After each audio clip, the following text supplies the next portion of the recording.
Hey guys, JohnnyCrumbs2000 here, and welcome to my latest Let's Play. Today I'm going to be starting off a Let's Play of the original Final Fight from Capcom. I've actually been looking forward to doing this game for a while now. Initially I was going to do it after I finished doing my retrospective on Final Fight. As you guys may or may not know, there's one part left, but that series is being put on hold for now, so I figured why not do it now, because I really love this game, I really love this series, I wanted to get started on it. So anyway, this game was originally released in 1989, I think. Yeah, 1989 in the arcades. It was released by Capcom. It's a two-player co-op beat-em-up game. So today I'm being joined by my good friend, Cory. He is helping me out this time around. My friend Megan helped me out last time, so my friend Cory is helping me out this time. So as you guys can see there's a little bit of a story there. Not very deep. Essentially, the Metro City Mayor Mike Haggar's daughter, Jessica, is abducted by the Mad Gear Gang, and now it is up to him and his two buddies, Cody and Guy, to rescue her. Alright, so I'm going to be playing as Mike Haggar, and my friend is going to be playing as Cody initially. As you guys can probably already see right there, yes, I am playing this off of the Capcom Classics Collection Volume 1 for the PlayStation 2. And yes, this is available for multiple consoles, probably the most famous one being for the Super NES, but that one is a butchered port. If you want to see how many different versions of this game there are, I suggest you guys go see the my retrospective, part 1 retrospective on this series.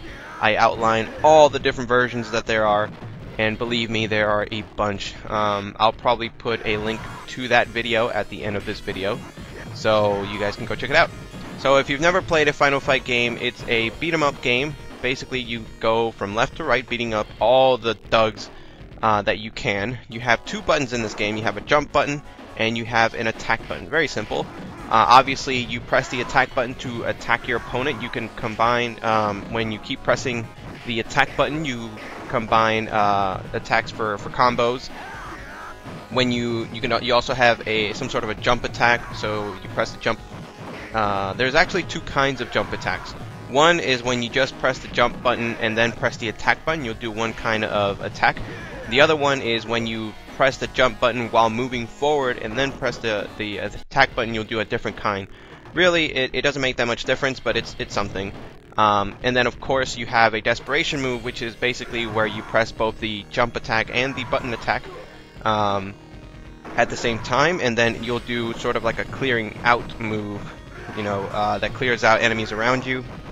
And you can use that to kind of, in case you're about to get hit and there's a bunch of how do I explain it? It's essentially enemies, your opponents and things like that also have combinations, and sometimes it's better to use up a little bit of your own life. You do use up a little bit of your own life whenever you do this desperation move, but it's better to do that than to take the full damage when you're being comboed by enemies. So a little bit of strategy there. Anyway, we are meeting up against Damned. I think it's Damned. Some people say Damn D. I've heard him being called Damn D, but he is the first boss. He is a big dreadlock looking dude. He's the guy that was on the television screen at the beginning of the game there. He is kind of annoying. The most annoying things about him, he's not that hard to beat, honestly. The most annoying thing about him is that he likes to kind of jump in and let his cronies do a lot of the attacking for him. So he'll jump in, attack for a little while. That's when you can kind of jump in and attack him. And then he likes to just jump back onto his stoop there. I don't know what you call them, but and then call more enemies in. But he's not that hard. He's the first enemy in the game, and he shouldn't really be a big deal. Now I believe in the Super NES version, Damned is renamed Thrasher in the Super NES version due to a lot of the censorship in that game. Again, go to my retrospective video on that just to kind of check out what all the changes were about and stuff like that. So anyway, now we go to the subway and we're introduced to two new enemies in this game.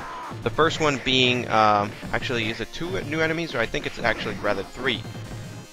It's Hollywood. I can't remember if Hollywood was in the first stage, but we definitely are introduced to Poison and Roxy, which are the chicks there, and we are introduced to the Endores, who are that big red wrestler guy who essentially acts as an enemy version of Mike Haggar. Now, all three characters in this game, Cody, Mike Haggar, and Guy, each have their own distinct playing style. Cody is more or less the more well-rounded of the three. He has good range, he has good attacks, and then he has good speed. And the only thing really that distinguishes him is that he's able to, when you pick up knives, he's able to stab instead of just throwing the knife, which the other two characters cannot do. Guy is the fastest of the three.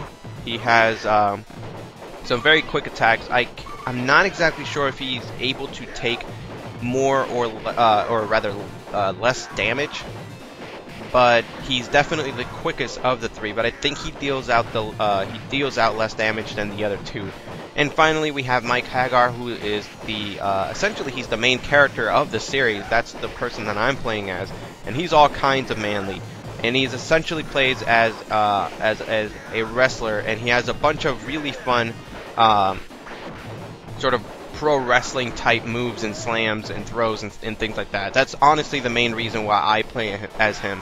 His attacks come out rather slow, but his slams, my god. And if you want to know, the way that you grab somebody, you basically just walk up to them and then you grab them. So it's really easy. And then of course you can do my favorite, which is the jumping pile driver. When you grab the enemy as Mike Haggar, you press the jump button to jump up in the air, and then you press down and attack, I think, and then he'll do the pile driver in the air.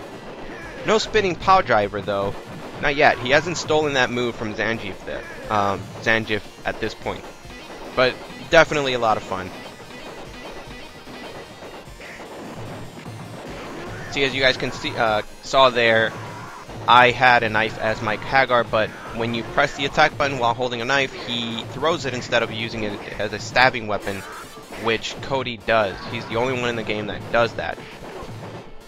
Now this game was very impressive when it first came out in the arcades, and certainly when it came out in home consoles, though butchered as it was, but it was very impressive. The one thing that this game had when compared to the other beat-em-ups at this time, especially games like Double Dragon, was that the sprites and the graphics were amazing. The sprites themselves are huge. I mean, they cover up, what, like a good third of the screen, maybe a fourth, depending on how you're looking at it.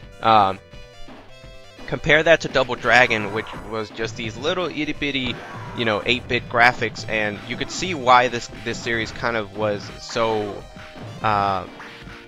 popular, why it became so popular as it was. Which is kind of funny because nowadays a lot of people kind of see Final Fight as a big, sort of like one of the big beat 'em ups of the time, of all time, and I certainly share in that sentiment. But it was really only the first game, this game, Final Fight, the original Final Fight, that really got a lot of people's attention back in the day. There are other games in the series, Mighty Final Fight, Final Fight 2, and Final Fight 3, which came out around this time. But those games, because they were never released in the arcades and they were exclusive to Mighty Final Fight was released for the Nintendo, and Final Fight 2 and 3 were exclusive for the Super NES. But I don't think they ever got as much attention as this game ever did. So it's sort of always been a little bit funny to me that Final Fight continues to be sort of like this very highly regarded beat-em-up series, when in general it's not necessarily the series that was very highly regarded so much as this one game. So yeah, those are my thoughts. I personally love the hell out of the series. But anyway, here we're fighting off against Sodom. Sodom, some of you may know or recognize for his appearances in the Street Fighter Alpha series. Sodom was actually renamed Katana in the Super NES version, in the censored version, because a lot of people saw the name Sodom and they thought that they would make a connection with the word sodomy, and that just did not go well with the censors and the mothers of American children, so they had to rename it Sodom. Sodom is kind of annoying in this game. He likes to bum rush you, and there's really not much you can do. There's no block button in Final Fight, so it's not like you can just block it. whenever an enemy attacks. The other thing that you have to contend with is obviously his 2 katanas that he grabs, or that he has, and that do a lot of damage, or a good amount of damage, but they also have a lot of reach, which you have to contend with. And now we go on to the first bonus round of this game, which is the classic beat 'em up, the car beat 'em up game, which interestingly enough originated in this game. A lot of people think that it originated in Street Fighter 2. No, it originated in this game. This was the first game that featured the beat 'em up, the car beat 'em up mini game, and then it was adapted to Street Fighter 2. The fun thing about this version, however, is, as we'll see in a minute, wait for it. So we just beat up somebody's car randomly in some random gas station. We walk away like nothing happened. We got the bonus points, but what is this? Oh my god! Poor guy. That is Bread. I think it's Bread.